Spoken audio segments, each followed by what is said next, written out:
Welcome to the Nerd Party.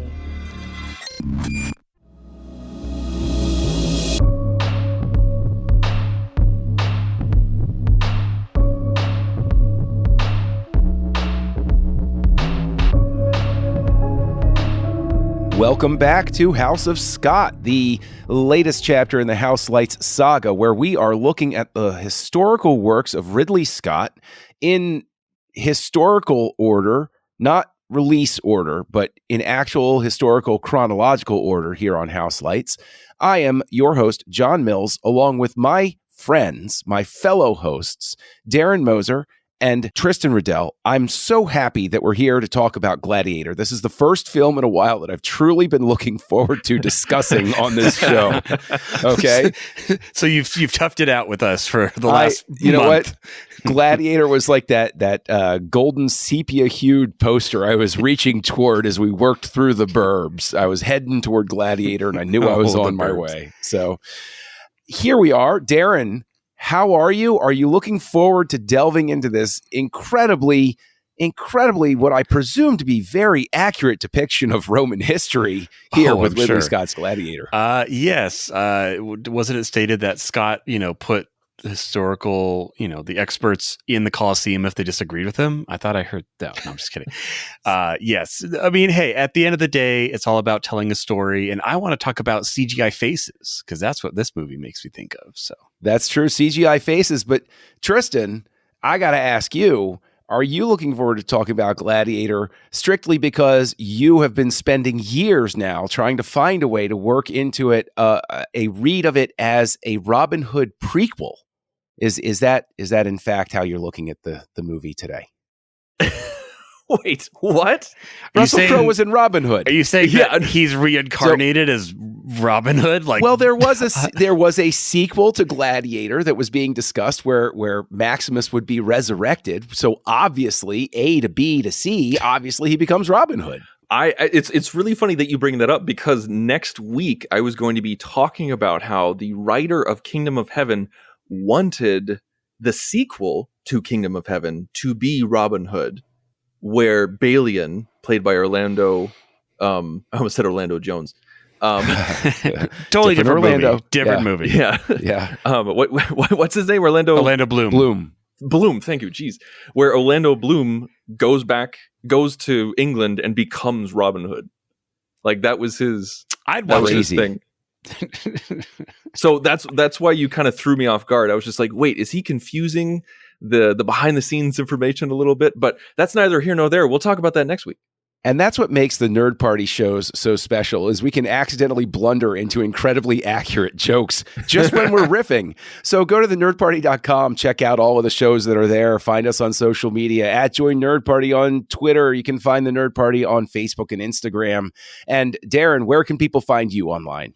Oh, they can go to drsci-fi.com, DRSCIFI, and actually listen to me on Maker's Method as we have resumed recording after our almost 2-month hiatus of Con Crunch, where this most recent, we had a great 90-minute discussion about Celebration. So we gave a double dose for everybody. So check that out. Fantastic. Tristan, where can people find you?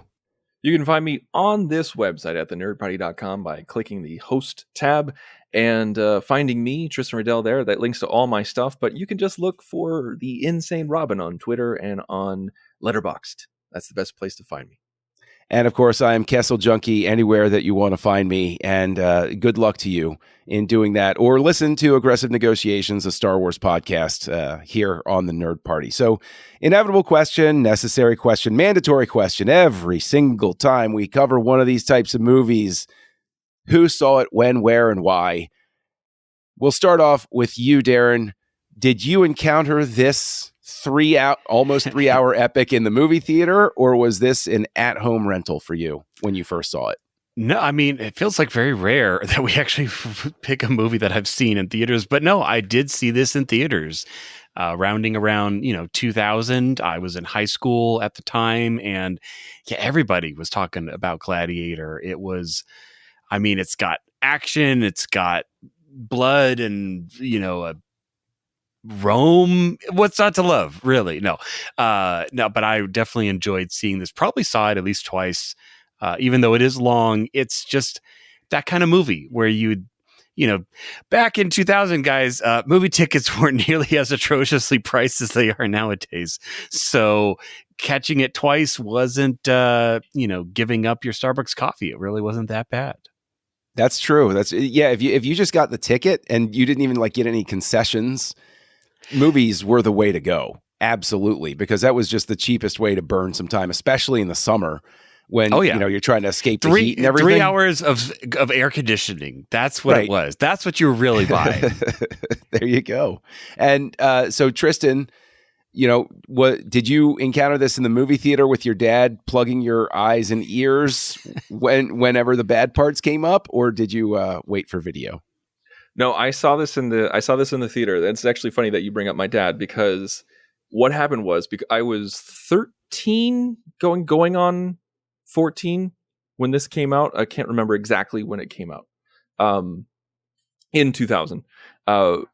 But my mom, because it was rated, I was super hyped for it. The trailers were amazing. Big fan of Ridley Scott, but it was rated R, so I couldn't go see it. I was only 13.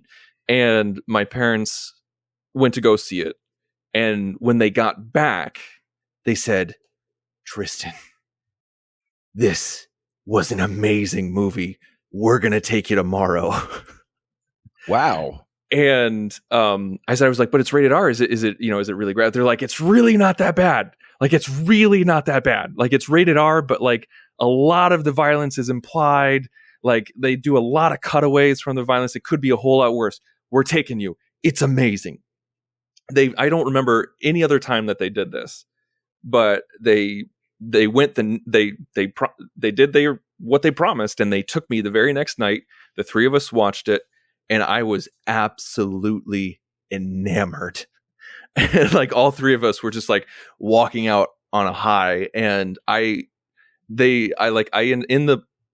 the car ride home, I quoted his entire speech to Commodus. I will have my vengeance in this life or the next, that one.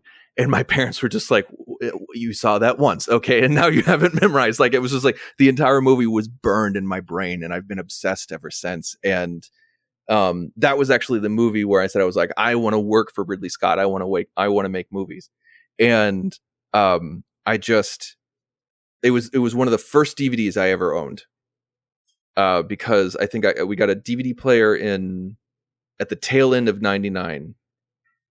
And we got The Matrix, and then the next DVD we got was Gladiator in 2000, and or somewhere around in there. It doesn't matter. The timelines doesn't matter. I got Matrix and Gladiator around the same time, and I watched it over and over and over again. I had a pad and pencil and wrote down my favorite, the time code of my favorite moments, because I remember in the DVD player I was like, "Wait, you can put in time code?" And I was like, and just go straight to it. And I even recorded the German at the beginning, the Germania battle, and the guy when he's holding the head and he's shouting in German. I recorded it on my tape recorder and took it to my German teacher. I was like, "What is he saying?" And she's like, "Well, I can't really repeat it to you in school, but I'll write it down." Nice. And so it's just, yes. And I bought this on DVD. I bought it on Blu-ray. I bought it on digital. I bought it on 4K Blu-ray. I love this movie. I absolutely love this movie. So that is the long story of the first time I watched it and the many times after that. Now, see, I teased last week the story that I was going to relate about seeing this for the first time. I remember seeing this for the first time. I remember being wowed like everybody else seems to have been watching this film, where, at the end of it, you were just like, wow, that was almost 3 hours, and it just blew past. You couldn't believe how much time had gone by.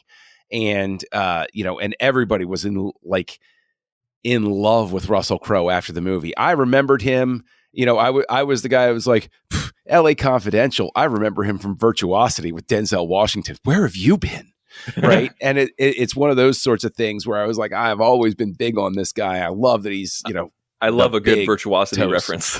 Hey, man, I love that movie. I got a soft spot for it to this day.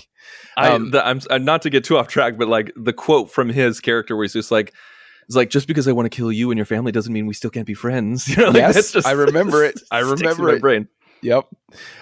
So watching the film, like digging it, it's great. Everybody's into it and everything like that. And so we get to the ending, and obviously everybody is familiar with the ending. If you're listening to a bunch of people talk about Gladiator, I'm going to presume you've seen the movie. So they're carrying. It's been 22 years. You know, Guys. yeah, exactly. My gosh, it has been, hasn't it? But they're carrying, Maximus out, and Commodus is laying there. And I can even close my eyes and picture it. I know exactly where the guy was sitting in relation to me. And he points up at the screen, gesturing toward Commodus, and he goes, "Hey, nobody care about that guy." And you could have heard a pin drop. Nobody laughed. He thought he was going to get a big laugh from the audience. And he says this, and it was just, really, guy? Like, and it was a great moment. The moment. Right. But it was a great moment because nobody chuckled. Nobody encouraged him. And I have to believe in my heart that he felt a little bit like an absolute moron in the moment. So I was really glad for that. But unfortunately, it, of course, soils. Every time I see the ending of the movie, I'm like, that's what's in my brain. But, Darren, take yourself back to that time, and then, take yourself forward to this watching of the film. What was it in terms of your expectation when you're coming into Gladiator? What was it you were expecting to see? I mean, the thing is, okay, it's a sword and sandals epic. It's Roman. It's all of that sort of stuff. But that, like a big Roman movie, it hasn't really been in vogue in Hollywood by this, at this time. So what was it you were expecting? Were you expecting something with a little more modern verve, or did you expect what you got? I think it's really that poster that you guys are talking about, the golden tone poster. And it's like, you think like the opening shot is going to be in the arena. Like, it's just going to be the Gladiator being the Gladiator. But no, like the first half of the movie, or at least third of it, is really establishing this character. Like, he's a father. He's a reluctant general. Apparently did really good training, I guess, as a farmer to become this master tactician. But, I love that we have the Germanic Wars and then his rise as a gladiator, and like this, it's just, and you're just witnessing good storytelling, like really good storytelling, interesting side characters, interesting locations. Nothing feels like jammed in or like, oh, let's just focus on this weird minutia for no reason.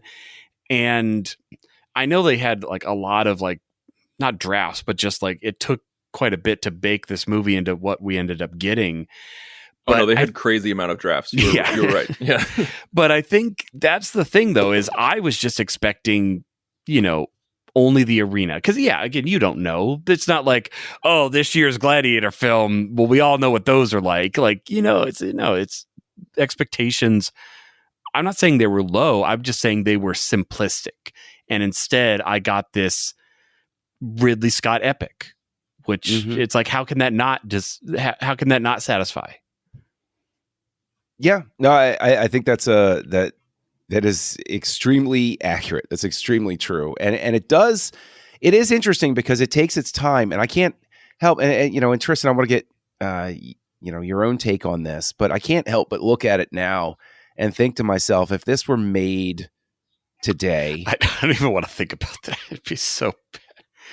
Do you think that any filmmaker would have the patience to set up Maximus as much or as intricately as Scott does in this version of the film? Or do you think that this is a director's cut? This is the extended home release today, and in theaters, we would have gotten something 30 minutes shorter at least. Is that question directed towards me? Yes, it is.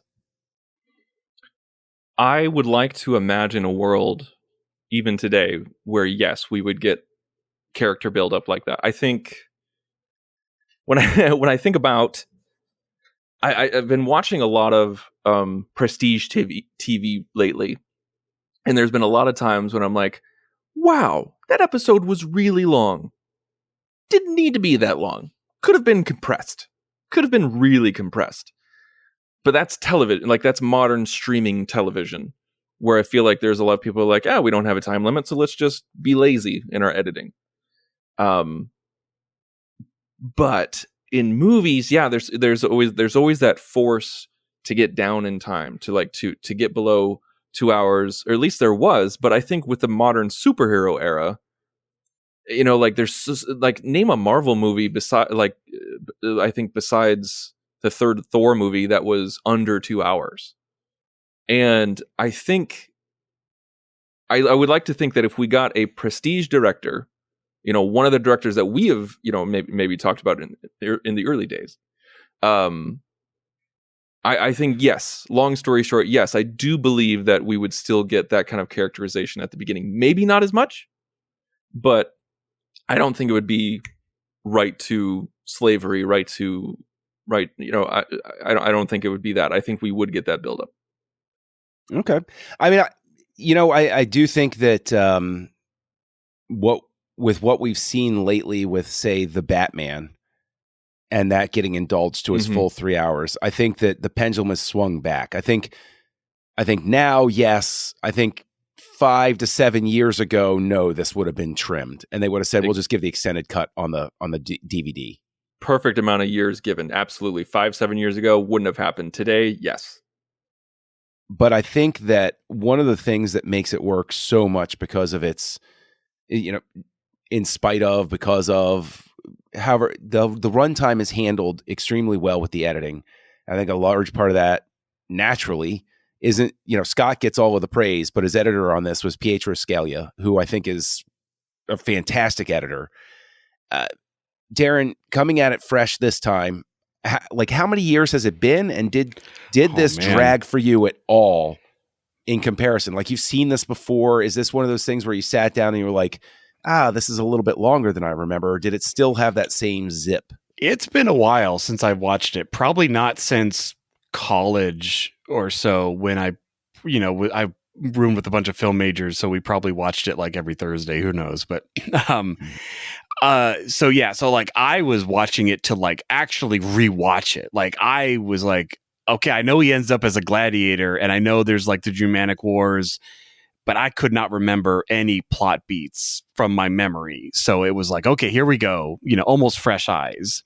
And it was like, oh, like we're spending a lot of time here in Germania, and look, but I loved it. I loved every moment of setting the stage, and with like Joaquin Phoenix as Commodus, like you love to hate him, because he's just that slippery kind of villain where like he's just a weak man that throws a tantrum and usurps an empire, and like everything about him you hate.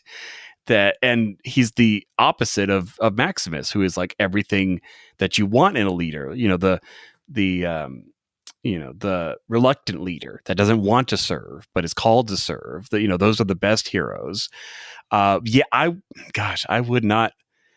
I'd be hard pressed to find any fat on this movie. It does a lot in 2 hours and 50 minutes, but really everything is there. And even with many characters, this movie, I feel, which modern films sometimes don't handle very well, it felt like there was an apex of characters, meaning you have your mains, you have your Marcus and your Caesar and the sister, and then the way it kind of tapered out to the other characters, it's like they slowly fade into the mist. Meaning, like, it's not like they're not given their due, but I never felt like, oh, I'm getting too much of this side gladiator, or I'm getting too much of this senator.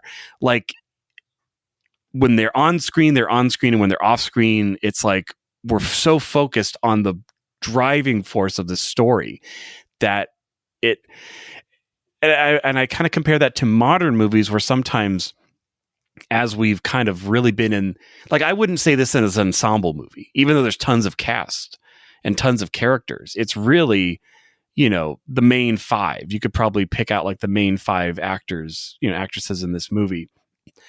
But a lot of modern film, it feels like everybody's got to get their two minutes, and it didn't feel like that kind of a movie.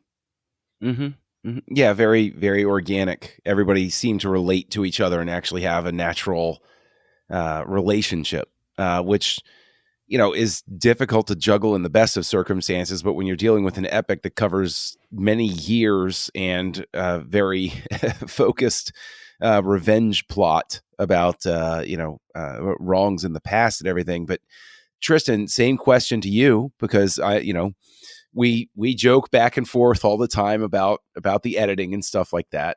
But do you agree with Darren? Is there any fat to trim from Gladiator, or is this is this one of those lean 2 hour, 50-minute movies where you look at it and you go, man, I really don't know what else we could cut? Oh, I don't think so. Like, not off the top of my head. There's nothing that I inherently dislike in this movie. I'm trying to think, there's even, there's movies that I absolutely love and adore that even I'm just like, I don't need to see this scene, or need to get past it. Usually that's because of gore or graphic. The Girl with the Dragon Tattoo is one of my favorite movies of all time, and I always skip that scene for obvious reasons. But with Gladiator, I don't really feel the need to do that. I'm not just talking about gore or anything, but when you watch the extended cut, which is not a director's cut, it's an extended cut, that's when you're like, yeah, no, theatrical, that's the way to go. There's a lot of fat in the extended cut. There's a lot of stuff where you're just like, that. I don't think I knew they had an extended cut of this movie. Yeah, they have an extended cut. Some of it is, I can't remember. It's been a long time. Does it kind of feel like there's a reason this was on the cutting room floor and we just picked it up and put it back in the movie? Absolutely, yes. It was a total marketing ploy. It was really just because Gladiator was such a big hit. We're like, okay, well, let's re-release it as an extended cut. And there's an intro from Ridley Scott where he straight up says, "This is not a director's cut. The director's cut is what you saw in the movie theaters. This is really just for funsies." I don't think he said funsies, but we can go back and check the tape. We can read between the lines. Yeah. And he said, he's like, this is really just to show you what else that we've done, And I think when you don't have that feeling when you watch the theatrical, but then you see the extended and you're like, yeah, that was bloated. You're like, okay, yeah, they found the right maneuver. Even if there was something that I feel like could have been removed, I don't think I would want to, because everything that was there led us to the ending, and it's just such a great ending. Yeah, I agree. I agree primarily because, and Darren, you pointed this out about Joaquin Phoenix. He's such a terrific antagonist, and he's such a vile human. He's not a caricature. He's a vile human being. And I think that is a much more interesting villain. And that is why, aside from everything else, I mean, not aside from, but in conjunction with everything else, Joaquin Phoenix was an actor who was working in film before Gladiator, but he is forever commodus to a whole lot of people, because this is the first moment where they know him, where they go, where when you see him in Signs, when you see him in Joker, when somebody says, are you not entertained? Somebody knows to give out, the commodus thumb to the side and then flip it up, that sort of thing. And I think that is really a great thing.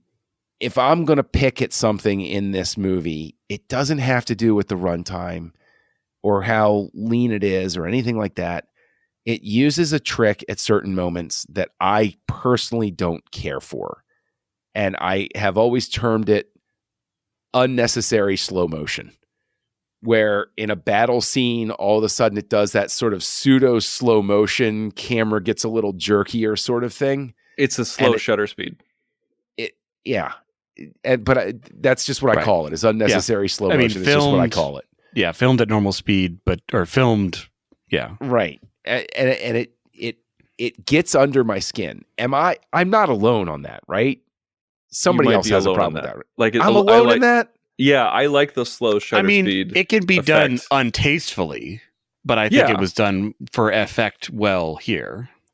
Because it was it was done for dramatic effect. It was done for a character effect of the battle is over. We won. We can relax. We can rest. We just got to kill these few stragglers. The music changed. It was a huge tonal shift, and it was done perfectly. And also, it was done by accident.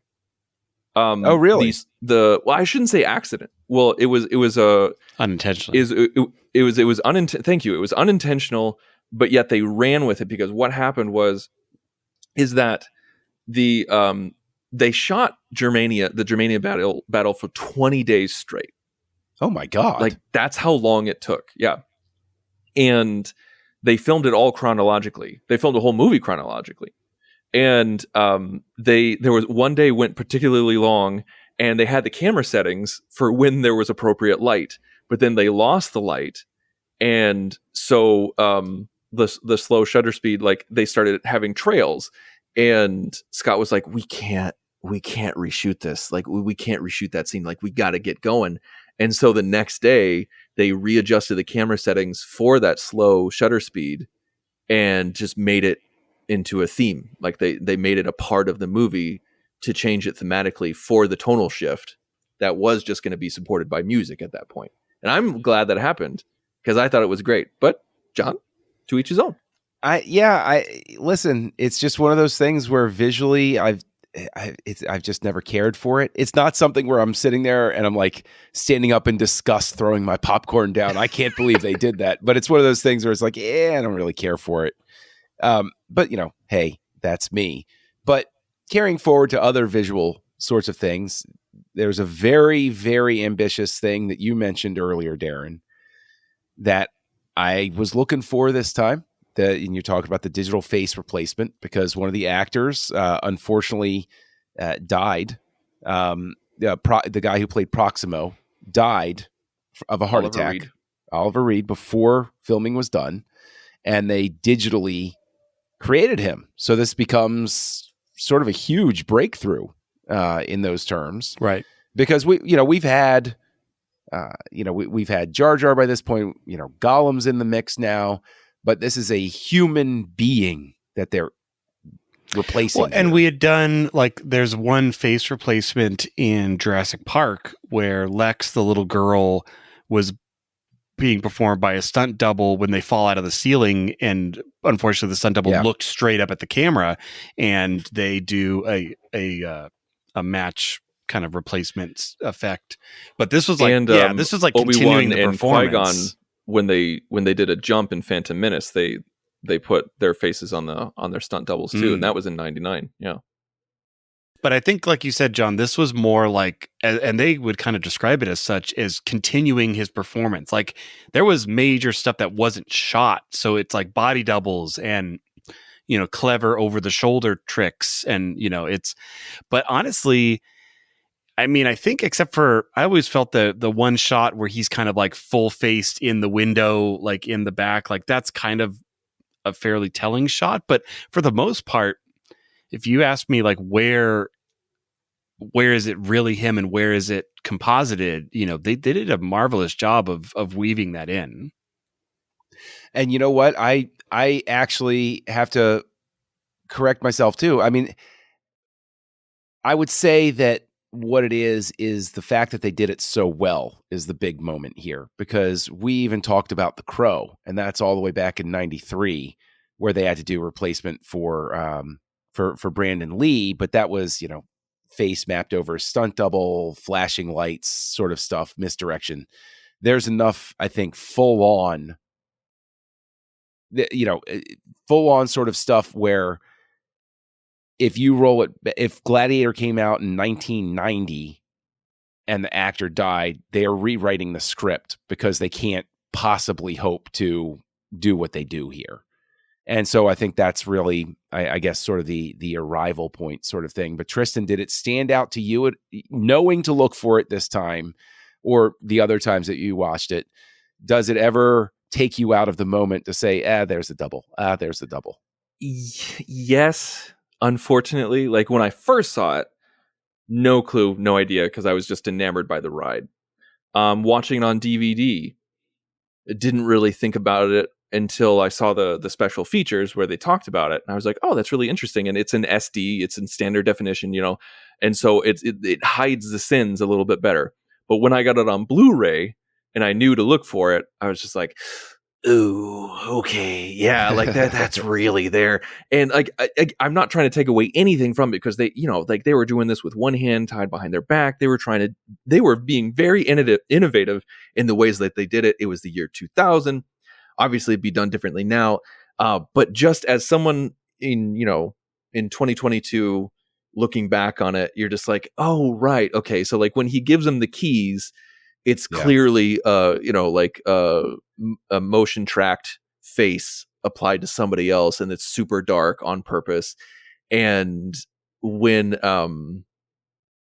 he, right before he gets stabbed, and he's like, shadows and dust. That was taken from a scene earlier, from a cut shot from a scene earlier when, when Maximus says, like Marcus Aurelius had a dream that was Rome Proximo. This is not it. And that's when he says, like, this is all shadows and dust. They recolored it and darkened the area around him. But if you look, you can tell he's not in the same location from the alternate shot. And then when the guys stab him in the back, you can really tell it's a doll. Because it's like super stiff and like when it falls over. Again, I'm not trying to say they did a crappy job. They did a phenomenal job.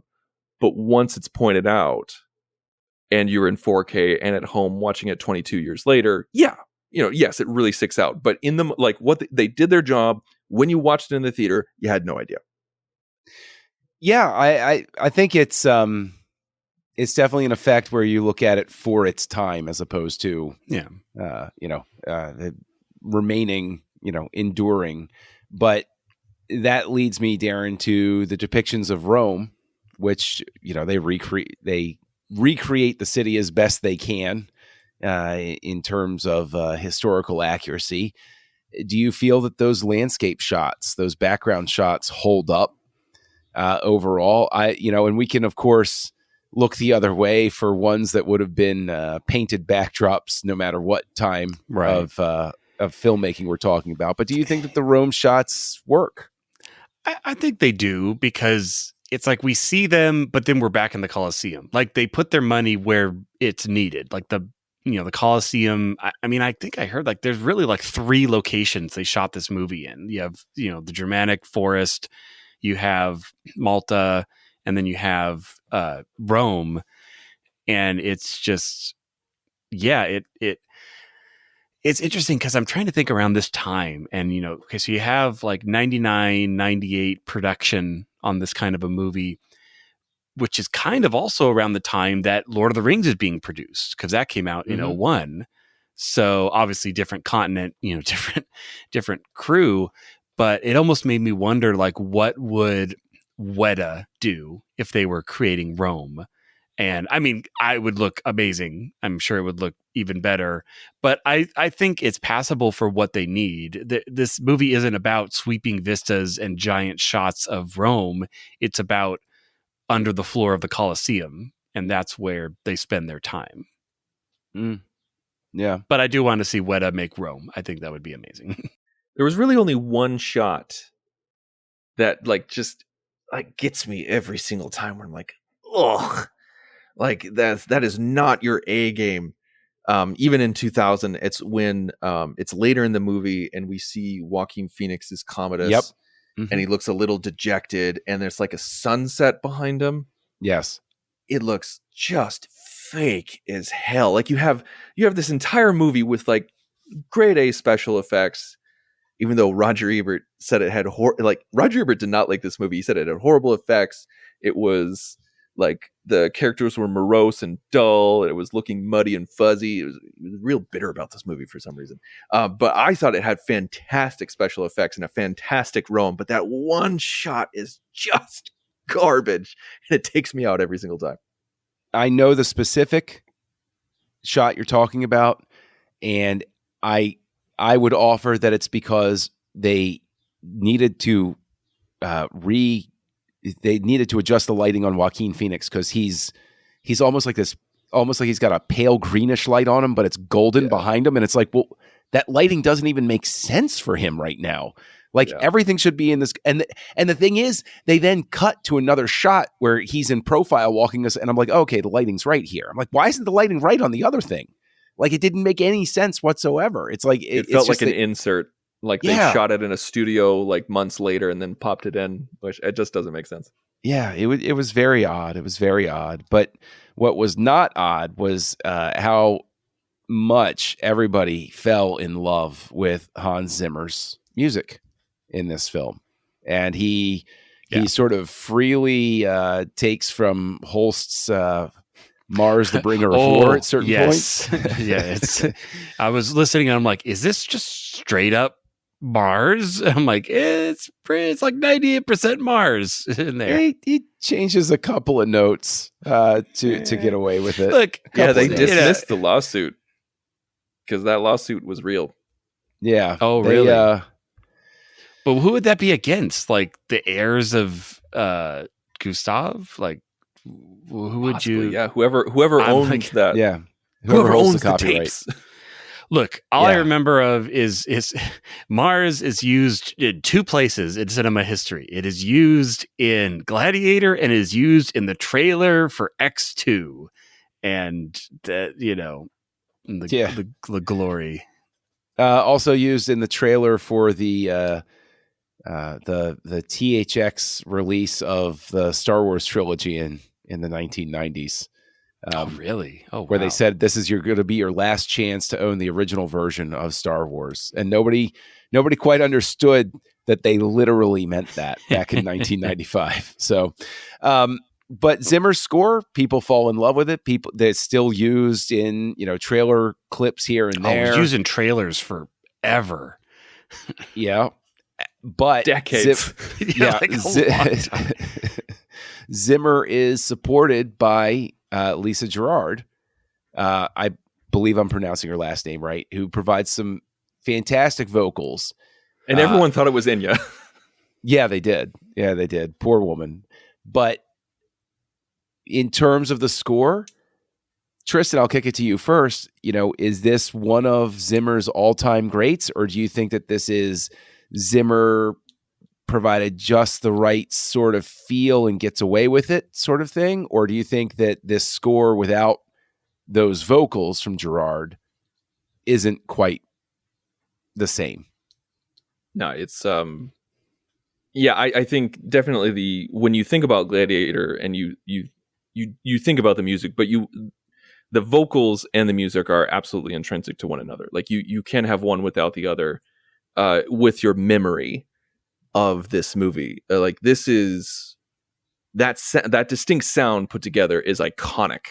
Absolutely iconic. I'm pretty sure the soundtrack on CD made records when it was made record, like you know what I'm trying to say, like it made it sales made records. CDs. I don't know what you're talking about. No, I'm pretty sure it made sales records, because I remember like that weekend, like after I saw it in the theater, I went and bought the soundtrack like on the way home. Like I was just like, let's go to Target, I'm picking that up, thank you.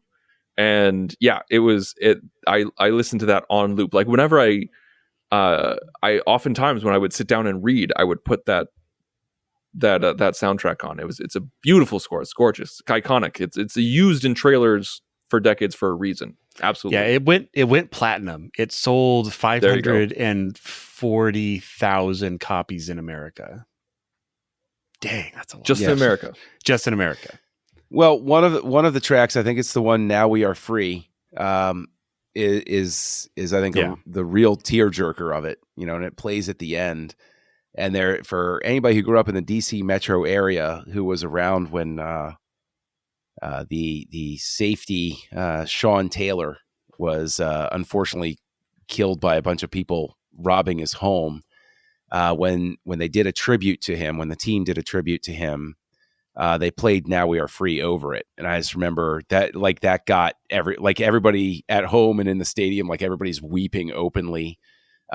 So like, it's just a very powerful piece of music, and it's an added sort of echo that carries through for anybody who was, paying attention to that particular tragedy at the time.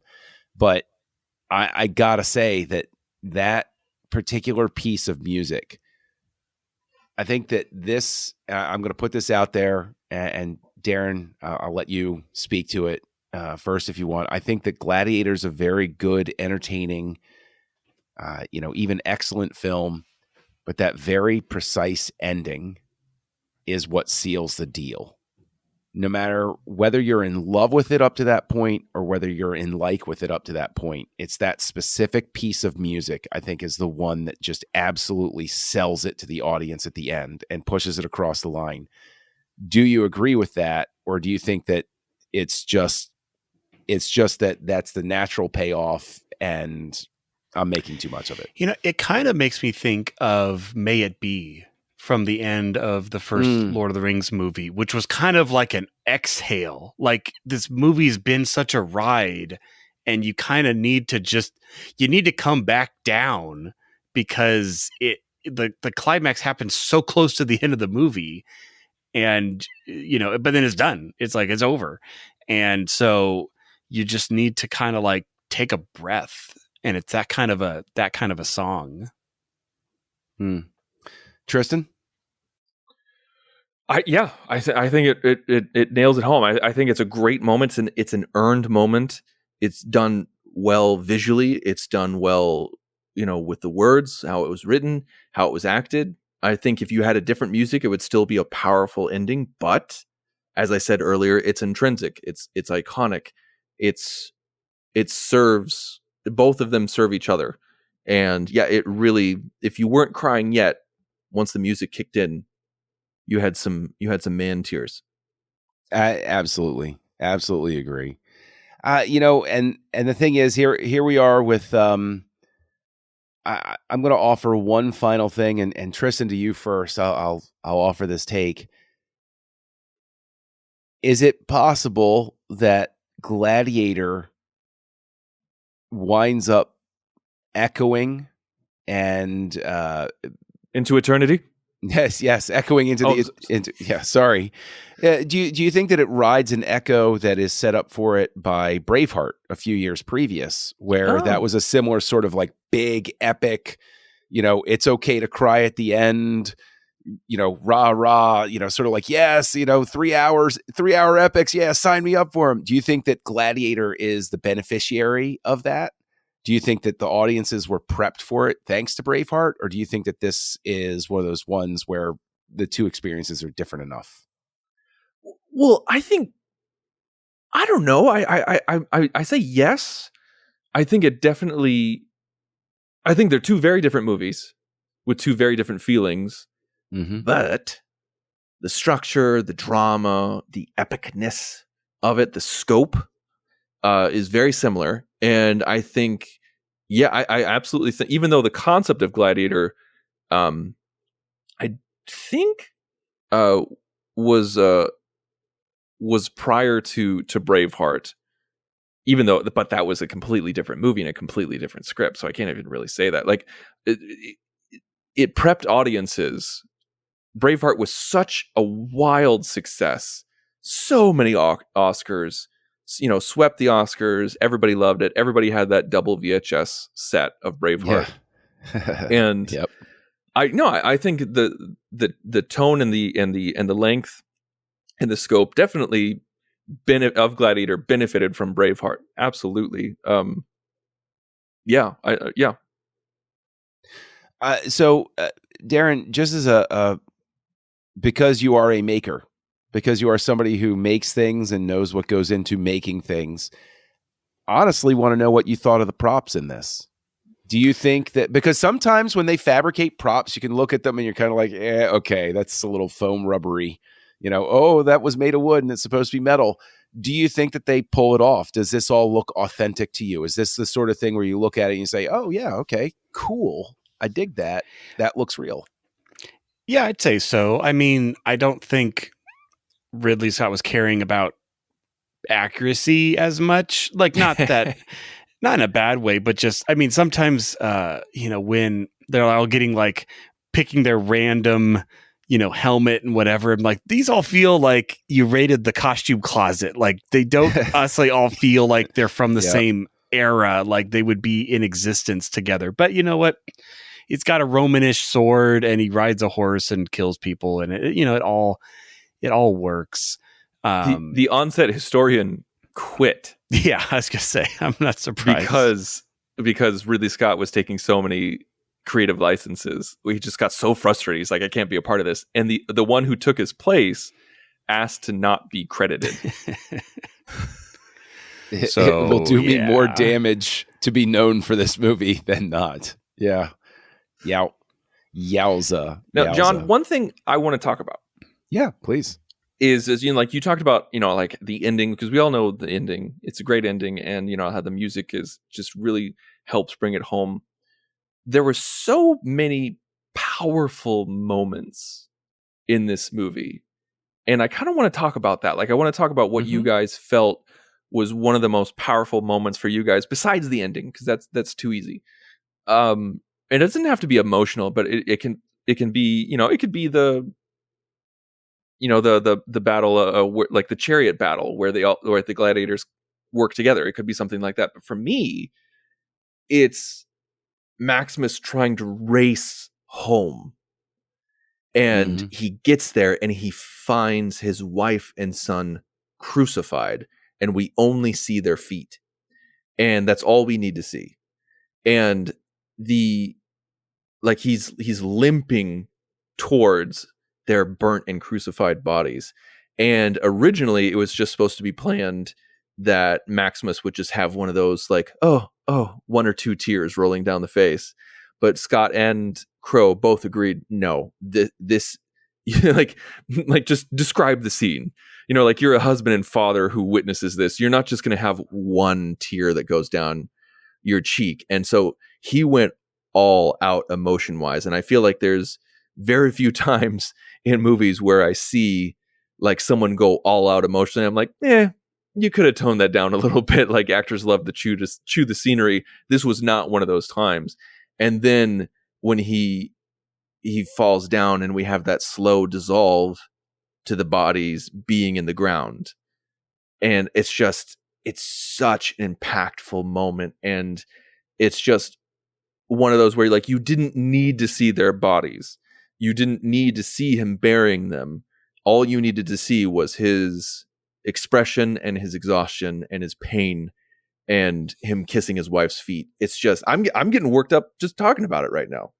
This movie is filled with moments like that. What about you guys? What pops into your head when I talk about that? Well, I want to tie that into what I was kind of thinking in. We would all say that this movie is an epic movie, but it's, I mean, not that I really want to compare it to Exodus, Gods and Kings of last week, but meaning like that movie, Exodus, is trying to chase epicness in a different way. Like this movie wasn't like we have the most people on screen in a moment. We have the biggest, but their battles are big, but the moments with tons of people are big, but it was epic. I think you really nailed it, Tristan, where it's epic because it had epic moments that are propelling our character forward. And I think that's what most of us think of when we think of an epic movie, not necessarily, it's epic because it was the biggest of this and the grandest of this. And because now with CG, all that is just kind of there and thrown on the screen and there's no limit. But to answer your specific question, I really like the chariot attack. Like that is such a great scene. I love the little moment right before it where he's like, has any of you served? And one guy is like, yeah, dude, I totally served with you at that last battle, which means he knows who he is. And he's like, I don't know your story of why you were the general and the head of the Legion like last year, and now you're a gladiator in Rome, but I don't care. It's that loyalty of service and of men. And then they're just, however historical accurate we're going to get, but whatever, we're making the turtle, we're making the shield and taking out, Tina Turner Thunderdome with her arrows and bows. But my mom shouted I turtle in the movie theater, just so you know, like when they did it with their shields. She's like, turtle. But it's great. It's such a great scene. It almost makes me want, like, after it, I know, like, he's like, oh, I want to go meet him. Like, don't meet him. I want like a couple more battles. Like, just put that off like another day. Like, I want to see this again because it was so good. Of course, the chariot scene is great. I agree with you, Tristan. The way Crowe plays that scene when he discovers his family, that's phenomenal. But I think that what makes this work as an epic is that probably some of my favorite moments are the smaller ones, quote unquote smaller. And I'll point out a few. One, and I always love it and always makes me chuckle, is when he's staging his escape in the beginning and the guy goes to pull his sword and it sticks and he just goes, oh, frost sometimes makes it stick, and then kills the guy. And I'm like, he doesn't gloat. It's not even like action movie one-liner sort of thing. He's just saying, yeah, you should have known that was going to happen. Like, it's so I don't brilliant. know, man. Like that line though, like he said, like if you look in his eyes, like the wildness in his eyes. Oh, I know, but like, in like that he puts on that gruff, like the frost sometimes makes the blade stick. Whoosh.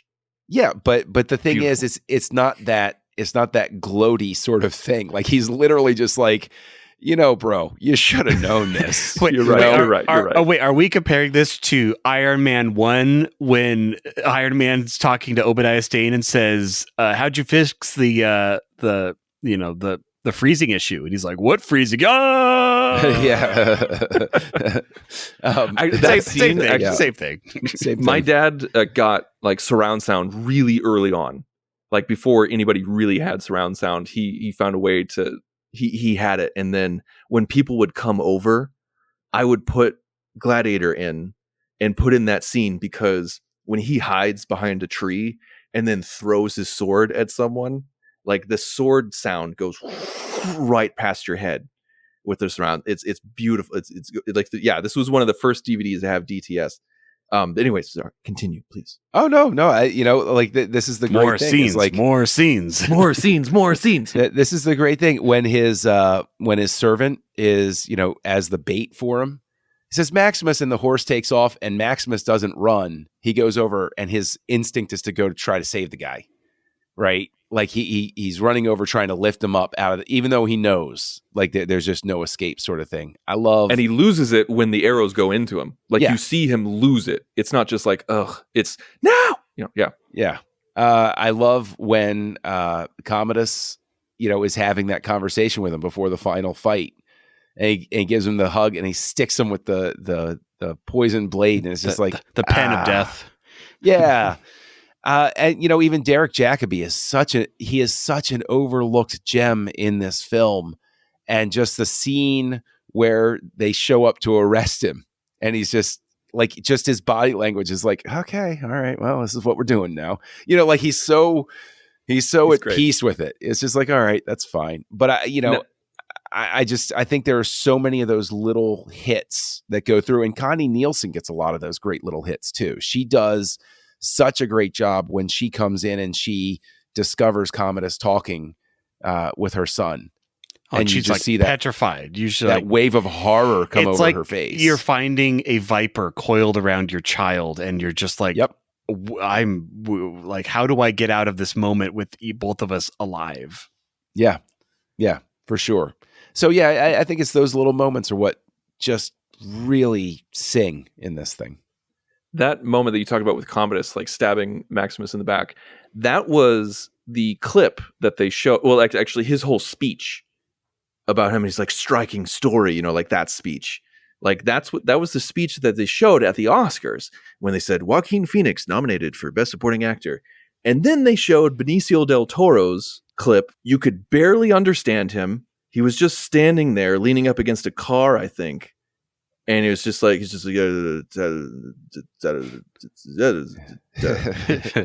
and they're like, and the winner is Benicio del Toro. I screamed at my TV. It was absolutely insane. And then it happened again with Best Director. Joaquin Phoenix did not win for Best Supporting Actor, and Ridley Scott didn't win for Best Director.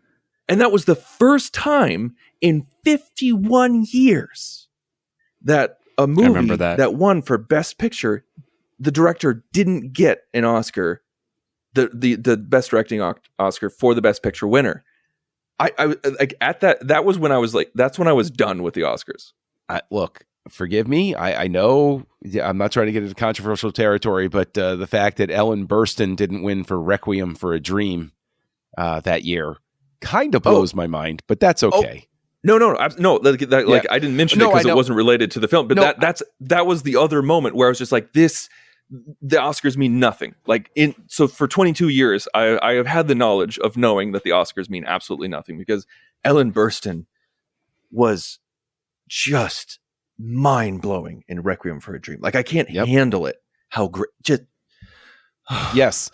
And I would say that arguably Ridley Scott's directing work in Gladiator.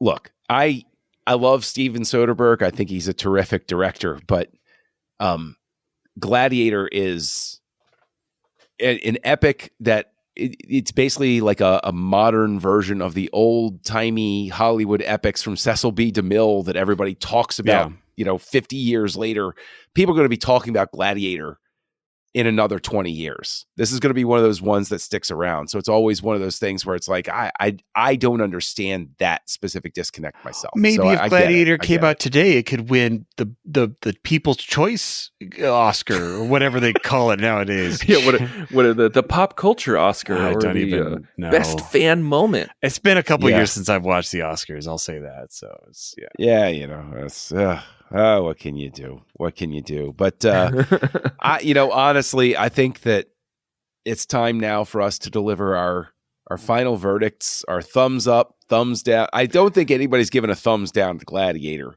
but how high is the thumb going to go up, Darren? How high? Live.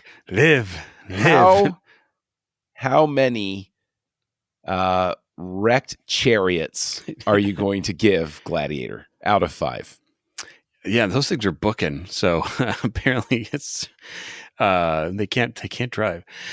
It did make me wonder though, like the people who are representing the Legionnaire, like, are they also like just gladiators, or are they actually trained people so that they can actually win? Like, they're obviously supposed to win, but I was curious, like, because they can ride chariots. Like, they felt like the mini bosses. Like, these are professional, like, these are members of the army we brought in to kill this group of gladiators. That's what it felt like. Yeah, I think that's a good read. Yeah. Because they didn't feel like, oh, you're blue team, you get the chariots and the horse. It's like, no, these people were trained. They had arrows. Well, they would have had to have been. There's no way they would have given arrows to gladiators who might shoot them into the crowd. Like, they would. Well, okay. I mean, this is where we get into that whole historicity thing, because like gladiators were terribly popular. I know it was time, very different from an actual. I mean, they give them other types of weapons that they could easily throw into the crowd. Like, I mean, Maximus literally does that in one scene. Yeah, that's true. Well, anyway, but yes, how many busted chariots? How many decapitated archers or stomached archers? Darth Maul. Darth Maul. It's a 5. It's got to be a 5. It's Gladiator. It's, yes, on a 4K TV, can you tell it's like CG version of that? Of course, but for what it is, and honestly, really, like we're talking about, it is epic. Yet its epicness is driven by the small moments, which I think that is what has been lost in what people try to claim as epic nowadays. Epic is now grandeur and spectacle and largeness of digital canvas thrown on the screen. And it's not, though, because you don't care about the characters then. It's just, oh, look at this big thing I've made. And yeah, I mean, I remember those days. I remember, like, you guys were talking about Russell Crowe. Like, he could have written his ticket after this. Like, he could do anything. Like, this was his moment. And yeah, Gladiator, man, late 90s, early aughts were just really a fun time for film. There were so many great pieces. But yeah, I give it a 5. It's all been said. I mean, it's something we're going to be talking about for years. It's something that film students still study. It's, it's beautifully shot. The music's amazing. The acting's incredible. And it's, again, is it going to be 100 out of 100 on every little technical point? Like, no, but no, almost no film is at all. But yeah, so I give it a 5. You may live. All right, Tristan, how many? Oh boy, how many? It gets too grim. How many swords frozen in the sheath do you give Gladiator? There you go. I'm like, are we A going to talk little about less how grim. many family members crucified before their time? Yeah. Like, where are we going with this? Well, that's the thing is I was like, how many cheeky sort of, and I'm like, no, that's not cheeky. No, that's not cheeky. No, that's still not cheeky. Yeah, this one's only related to the guy getting his face sliced in half. Yeah, I mean, if it wasn't for that, Commodus sunset shot, I'm gonna have to give it 3.5. I'm completely joking. Of course you are. This is one of the greatest movies ever made. This is not just one of my favorite movies ever made. This is one of the greatest movies ever made. Like I say that objectively and with bias at the same time. This regenerated the want and need for big epics. I mean, like in the following years, we got King Arthur, Alexander, Troy, 300. All of those were built on the back of Gladiator. And they were all chasing that dragon, but none of them could match it. And this is Russell Crowe's finest performance. He'll never be able to top it. This is almost Ridley Scott's greatest movie. And this like everybody who is in this movie is firing on all cylinders. And like you mentioned, Connie Nielsen, she does not get enough credit for this movie. She does not get enough credit. The nuance that she brings, the fear and hesitation and frustration, and it's palpable. And just Richard Harris, playing Marcus Aurelius, it's brilliant. Absolutely brilliant. It's just Dumbledore. Everybody was just solid in this movie. This is 5 hard stars. Like I'd give this 5.5 if I could. I'd give it 6 if I could. This is a beautiful movie inside and out. Well, I agree that it's a beautiful film inside and out. I was struck this time I expected it to lag. It's been a number of years since I watched it, and I was like, I bet when I come back at it, it's going to lag a little bit. And yeah, I have my quibbles here and there with a couple of things, but the simple fact that even though I know the ending, even though I know it's coming, I cry at the end.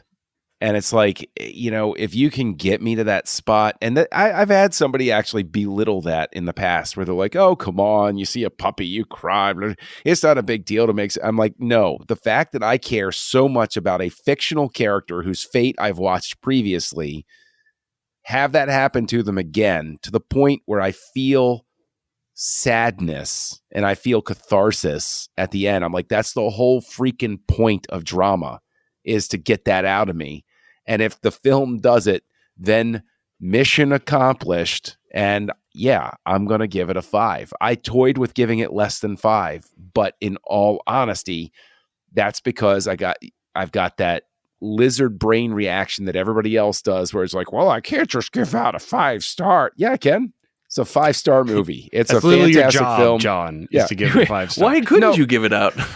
No, we've talked about this before, though, because like you sort of go at it and you're like, there's that sort of counter programming that's out there. If everything's a 5, then nothing's a 5. Yeah. Well, like when you give something 5 stars, people immediately, not you guys, but like, you can run across people who are like, oh, that's a 5-star. Sometimes no, but like, oh, that's a 5-star film. Oh, Please, you're saying it's as great as Citizen Kane? Well, I guess so. Are you saying it's great? No, it's not a competition. I'm grading on its own merit. It's a 5-star film. This is a movie. I just rewatched it. Could I possibly rewatch it in the next 6 months, still cry at the end? Yeah, probably. So yeah, it's a 5-star, and that's it. And that one piece of music, I can listen to that one piece of music. Now we are free. And just absolutely, it'll bring chills and tears to my eyes again. And just as a parting note, we mentioned Connie Nielsen. I think that Jimon Hansu doesn't get enough credit either. Yes. And the fact that he delivers that final moment that it is just absolutely ices the cake. Just like right there. It's like, yes, that is what makes you walk out not sad, but like, yeah, we're going to see you again, Maximus, in the next life, but not today. Like it's yes, and so 5 stars. There you go. That's a huge positive moment. It's a way to end on hope. It's always beautiful to end on hope. And yeah, this movie to me, like as we were talking about it, like I didn't actually get a chance to watch this movie in preparation for this podcast. I ran out of time. And so all of this was on memory. But like as you guys were talking, it's kind of like when you're talking about Star Wars. When you're like, well, what's your favorite scene? I was like, oh, well, the trash compactor, great scene. Like, oh, well, the X-Wing battle at the end, great scene. Or like, oh, we're in their cantina, great scene. It's just like every single time, like we were bringing up a moment, I'm like, oh, yep, oh, that's pretty cool too. Yeah. And speaking of cool moments, what are we barreling toward next week, Tristan? Oh, well, just a little something that I've been so excited to talk about since we started this podcast, or actually since we changed it to Houselights, not just House of Venture, because I guess I could just outright and say it because it's no mystery. I've said this on so many other podcasts. It's on my letterboxd. I talk about it on Twitter all the time. My favorite movie of all time. Like if it's so hard for somebody to say what their favorite movies are or what is their favorite movie, especially people like us who are cinephiles. And so we have to give like a top 5. So I kind of decided on my answer. If someone put a gun to your head and said, what's your favorite movie of all time? I say Kingdom of Heaven, the director's cut. And that is what we're going to be talking about next week. And if you're following along, make sure we always do the director's cuts. When there is a director's cut or a director's preferred version, that is always what we watch and talk about. And that's one of the things that we're going to talk about is the huge differences between the director's cut and the theatrical cut. So please tune in next week as we talk about this amazing picture and something that benefited from the creation of Gladiator, along with Troy and 300 and Robin Hood and everything like that. Kingdom of Heaven. Join the revolution. Join the Nerd Party.